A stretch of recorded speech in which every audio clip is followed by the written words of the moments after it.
तो देखिए, Hezbollah chief Nasrallah के खात्मे के बाद अब एक बड़ा सवाल खड़ा हो गया है और वो सवाल ये कि आगे क्या।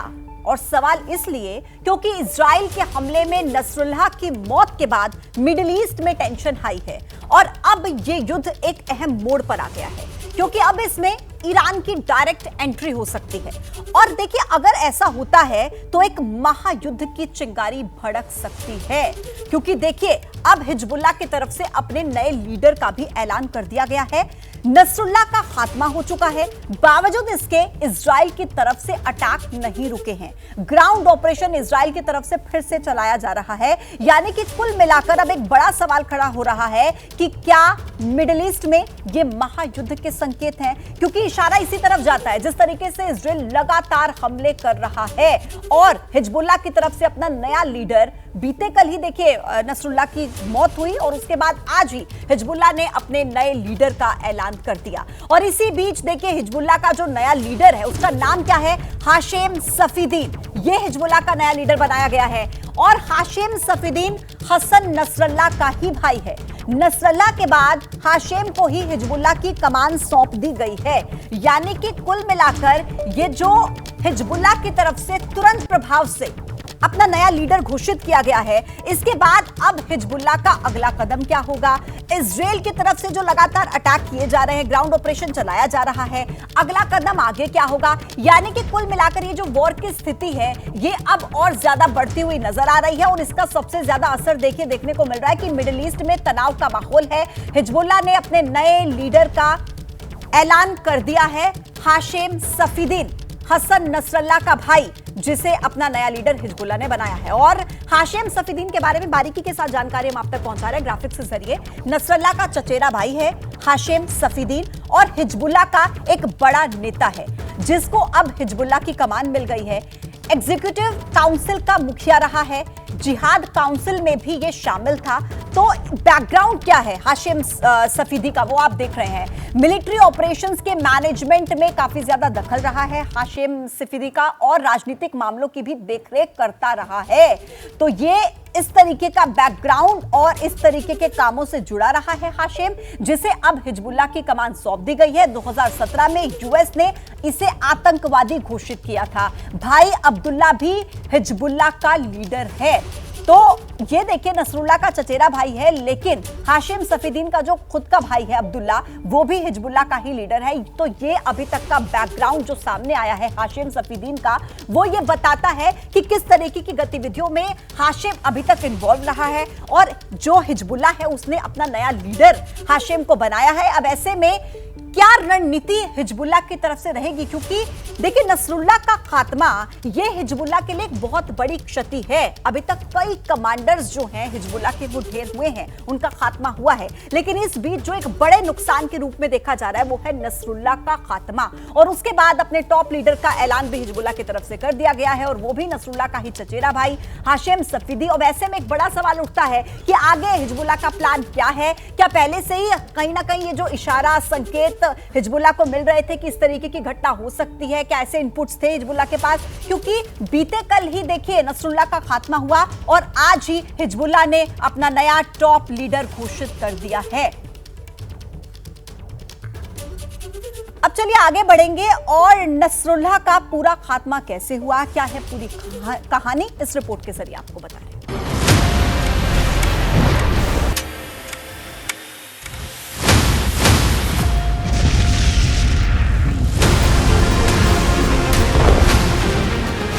लेबनान का आसमान धुआं धुआं है।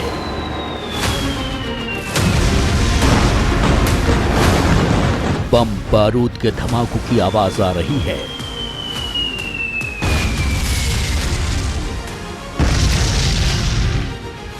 और रिहायशी इलाकों से उठ रही हैं आग की लपटें।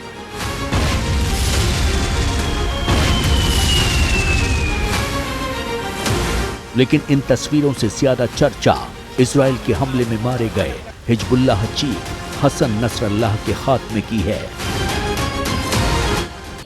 हसन नसरल्लाह को उसके अंजाम तक पहुंचाने के लिए इजराइल ने बहुत सटीक रणनीति के साथ काम किया और रणनीति ऐसी बनाई कि हिजबुल्लाह के चीफ को बच पाना बेहद मुश्किल हो गया। इजराइल ने शुक्रवार को बैरूत के रिहायशी इलाके में मौजूद हिजबुल्लाह के हेडक्वार्टर को निशाना बनाया। जिस वक्त हमला हुआ, Hezbollah chief Hassan Nasrallah headquarter में मौजूद था। रिपोर्ट्स के मुताबिक इजराइल की मोसाद ने हिजबुल्लाह चीफ हसन नसरुल्लाह की लोकेशन को एक सही तरीके से पता किया और उसके बाद इजराइल इस इंतजार में था कि सही मौके पर इसे निशाना बनाया जाए और इजराइल डिफेंस फोर्सेस को इंतजार था तो बस नेतन्याहू के एक ऑर्डर का।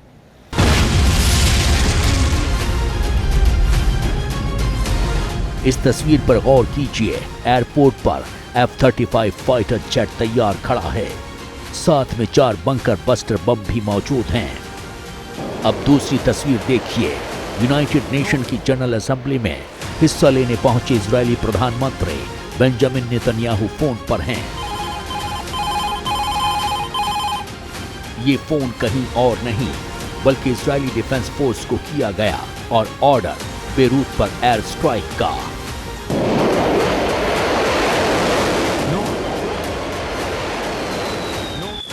भारतीय समय अनुसार रात के कोई 11 साढ़े 11 बजे बेंजामिन नेतन्याहू ने बेरूत पर अटैक का ऑर्डर दिया।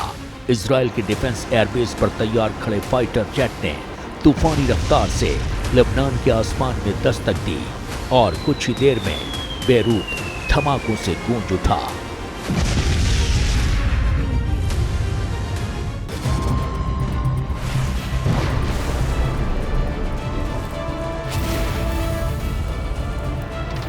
इजरायली फाइटर जेट ने हिजबुल्लाह के 6 ठिकानों को निशाना बनाया जो कि रिहायशी इलाके में सिविलियन बिल्डिंग में मौजूद थे। रिपोर्ट्स के मुताबिक इजराइल ने BLU 109B और PLU 137B बम का इस्तेमाल किया।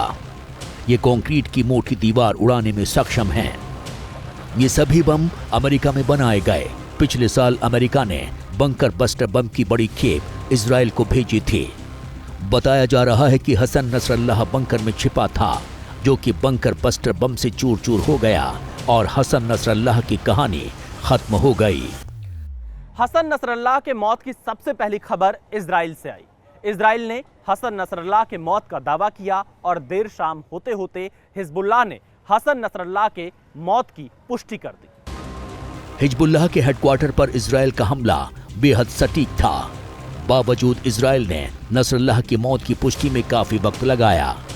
हमले के बाद फाइटर जेट के पायलट ने इजराइल में मौजूद अपने कमांडर से बात की तो इस बातचीत में नसरल्लाह की मौत का कहीं भी जिक्र नहीं था। हाँ, जीत का एक विश्वास जरूर नजर आया। यानी कहीं ना कहीं इजराइल में मौजूद IDF के कमांडर और फाइटर जेट के पायलट को बड़ी कामयाबी का विश्वास था। इधर नसरल्लाह की मौत से लेबनान से ईरान तक हड़कंप मचा हुआ है।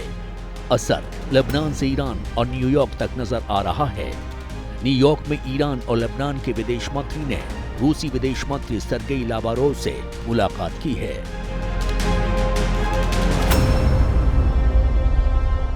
न्यूयॉर्क में ईरान और लेबनान के विदेश मंत्री ने रूसी विदेश मंत्री सरगेई लावारोव से मुलाकात की तो टेंशन साफ नजर आई। वहीं खबर है कि ईरान के supreme leader Ayatollah Ali Khamenei को सुरक्षित जगह भेज दिया गया है। ईरान को डर है कि इजराइल का अगला टारगेट अयातुल्लाह अली खामेनेई हो सकते हैं। वहीं खामेनेई ने बयान जारी कर हिजबुल्लाह का समर्थन किया है। खामेनेई ने साफ लफ्जों में कहा है कि इजराइल को हसन नसरल्लाह की मौत का खमियाजा भुगतना होगा। तो हिजबुल्लाह के लड़ाकों ने भी बदला लेने की धमकी दी है। यानी संघर्ष अभी खत्म होने वाला नहीं है। एक तथ्य ये भी है, हसन नसरल्लाह की मौत के बाद इजराइल लेबनान पर ताबड़तोड़ हमले कर रहा है। खबर है किसी भी वक्त इजराइल ग्राउंड ऑपरेशन शुरू कर सकता है। अब देखिए, बड़ी खबर यह है कि नसरल्लाह के खात्मे के बाद भी इजराइल की तरफ से बड़ा एक्शन जारी है। लेबनान में इजराइल का ग्राउंड ऑपरेशन शुरू हो चुका है। मिडिल ईस्ट में तनाव और ज्यादा बढ़ने की आशंका है। इजरायली सेना ने ग्राउंड ऑपरेशन लॉन्च कर दिया है, यानी कि देखिए नसरल्लाह के खात्मे के बाद भी ईरान रुका नहीं है, इजराइल रुका नहीं है, माफ कीजिएगा, और इजराइल की तरफ से ग्राउंड ऑपरेशन शुरू कर दिया गया है। और मिडिल ईस्ट में अब तनाव और ज्यादा बढ़ने की संभावना जताई जा रही है, क्योंकि इजराइल की तरफ से अपना ग्राउंड ऑपरेशन लॉन्च कर दिया गया है। तो कुल मिलाकर तनाव की स्थिति बरकरार है और यह तनाव और ज्यादा बढ़ सकता है, क्योंकि अब इजराइल की तरफ से अपना ग्राउंड ऑपरेशन शुरू कर दिया गया है।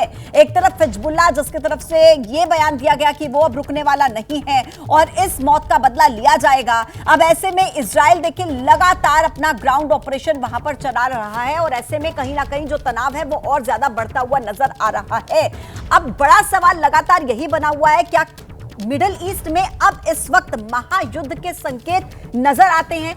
क्योंकि इजरायली सेना देखिए अपना ग्राउंड ऑपरेशन इस वक्त चला रही है और इजराइल के इस ताबड़तोड़ एक्शन से ईरान कहीं ना कहीं घबराता हुआ नजर आ रहा है, क्योंकि ईरान के जो सुप्रीम लीडर हैं खामेनेई, वो अंडरग्राउंड हो चुके हैं, सीक्रेट लोकेशन पर ले जाए गए हैं अली खामेनेई। नसरल्लाह के खात्मे पर ईरान के सुप्रीम लीडर का बयान, दुनिया भर के मुस्लिम हिजबुल्लाह का सपोर्ट करें, ऐसा कहना है खामेनेई का। तो देखिए बेशक ईरान की तरफ से फ्रंट में आकर यह कहा जा रहा है कि हम रुकेंगे नहीं, हिजबुल्लाह का सभी सपोर्ट करें, लेकिन कहीं ना कहीं खामेनेई का अंडरग्राउंड हो जाना यह इस तरफ इशारा भी करता है कि ईरान इस वक्त डर चुका है।